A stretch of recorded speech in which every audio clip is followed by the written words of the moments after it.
सचिन, युवराज और साक्षी कॉलेज के दोस्त थे जिन्हें रोमांच करना बहुत पसंद था। उन्होंने हिमाचल प्रदेश में कैंपिंग यात्रा करने का फैसला किया, जो उत्तरी भारत का एक राज्य है जो अपनी प्राकृतिक सुंदरता और बर्फ से ढके पहाड़ों के लिए जाना जाता है।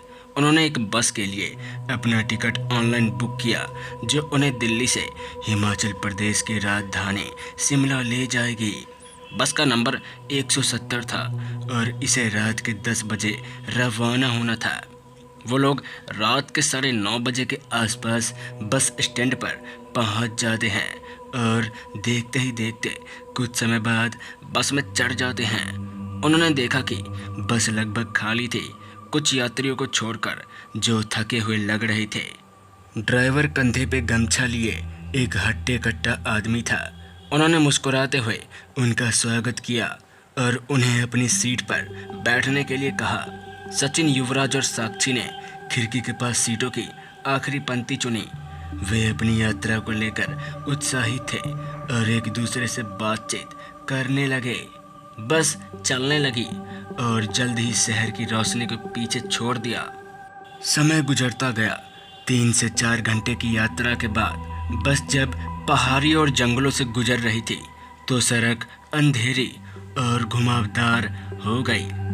तीनों दोस्तों को नींद आने लगी और उन्होंने झपकी लेने का फैसला किया। वे आधी रात के आसपास जाग गए जब उन्होंने बस के सामने एक तेज चीख सुनी। उन्होंने जब खिड़की से बाहर देखा तो सड़क के बीचों बीच एक महिला खड़ी थी जिसने लाल साड़ी पहने हुए थे। उसका चेहरा ढका हुआ था और वो अपनी हाथ से बस को रोकने का प्रयास कर रही थी। ड्राइवर ने उसे टकराने से बचने के लिए ब्रेक मारे और गाड़ी मोड़ दी, लेकिन तब तक बहुत देर हो चुकी थी। बस ने उसे जोरदार टक्कर मार दी और रुक गई। तीनों दोस्त ये देखकर बहुत ज़्यादा डर गए थे। वे अपनी सीटों से उठे और बस के सामने की ओर भागे, ये देखने के लिए कि क्या हुआ था उस महिला के साथ। उन्होंने देखा कि ड्राइवर स्टीयरिंग व्हील पर बेहोश पड़ा है। अन्य यात्री भी अपनी सीटों पर निश्चिल पड़े थे। उन्हें कोई चिंता ही नहीं था। उनकी नज़र उस महिला पर पड़ी जो उस सड़क पर बस से कुचली हुई पड़ी थी। वो अभी भी जीवित थी, लेकिन मुश्किल से। वो महिला अपनी लाल आंखें से उनकी ओर देखती है और कुछ फुसफुसाती है। फिर उसने अपनी आंखें बंद कर ली और सांस लेना बंद कर दिया। सचिन, युवराज और साक्षी घबरा गए। उन्हें नहीं पता था कि अब क्या करना है। उन्होंने ड्राइवर और अन्य यात्रियों को जगाने की कोशिश की, लेकिन उन्होंने कोई जवाब नहीं दिया। बस एकटक लगाए सभी के सभी यात्री घोड़े जा रहे थे। फिर वो लोग अपना फ़ोन चेक करते हैं तो पाते हैं कि फ़ोन में सिग्नल ही नहीं था। वे लोग फंस चुके थे और असहाय महसूस कर रहे थे। जैसे ही वो लोग बस से बाहर निकलते हैं तो उन्हें अपने चेहरे पर ठंडी हवा महसूस होती है और वे लोग कांप उठते हैं। जब वो लोग चारों ओर देखते हैं तो पाते हैं कि वे कहीं नहीं थे। वहाँ आसपास कोई घर कुछ नहीं था। पूरा पेड़ और अंधकार से घिरा हुआ था। वो लोग समझ चुके थे कि बस के अंदर जितने भी यात्री हैं वो कोई आम लोग नहीं हैं, बल्कि कोई रूह हैं। जिसके बाद वो लोग सड़क पर चलने लगे, इस उम्मीद में कि कोई न कोई चीज़ मिलेगी जो उनकी बचने में मदद कर सके। तकरीबन 1 घंटे तक वो लोग चलते रहे, लेकिन उन्हें कोई भी नहीं दिखा जो उन्हें मदद के लिए लग रहा हो। उन्हें थकान और भूख जरूर महसूस हुई। वो लोग काफ़ी डरे हुए थे कि बस की शैतानी यात्री उनका पीछा ना कर रही हो।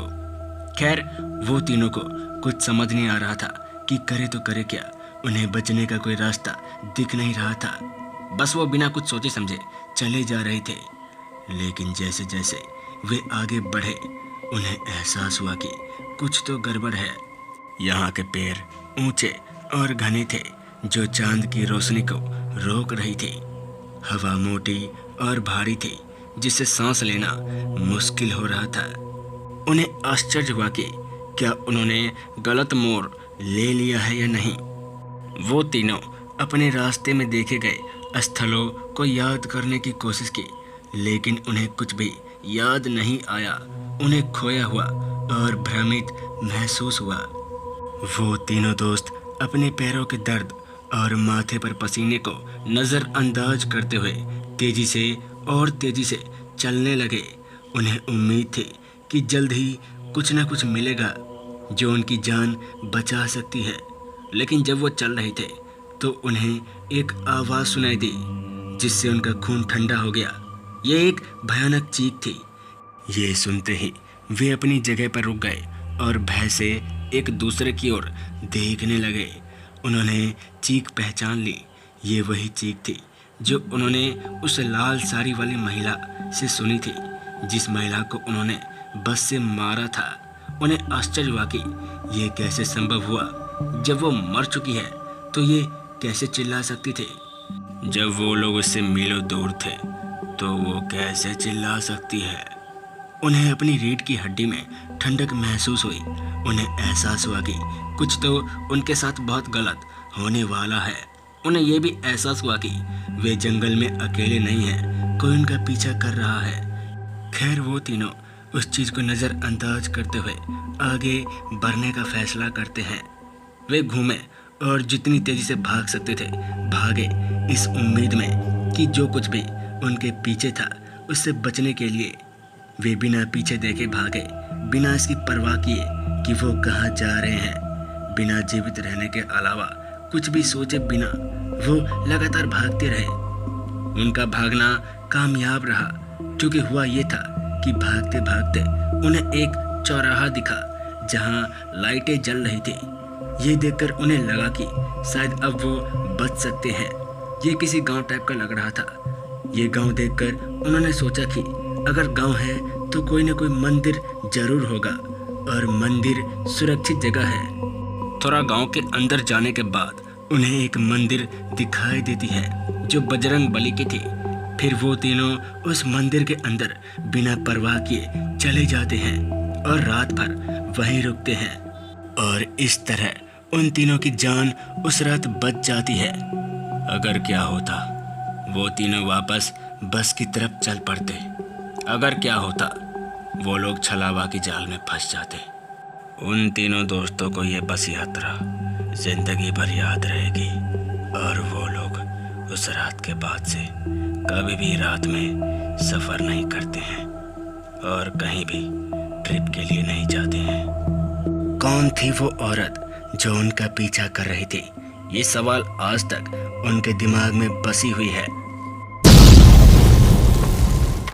अच्छी बात तो ये थी कि उस शैतानी रात उन तीनों की जान बच गई, नहीं तो उनका बचना नामुमकिन था। तो दोस्तों, ये थी आज की खौफनाक कहानी। मिलते हैं ऐसी खौफनाक कहानी के साथ। तब तक के लिए जय हिंद, जय भारत।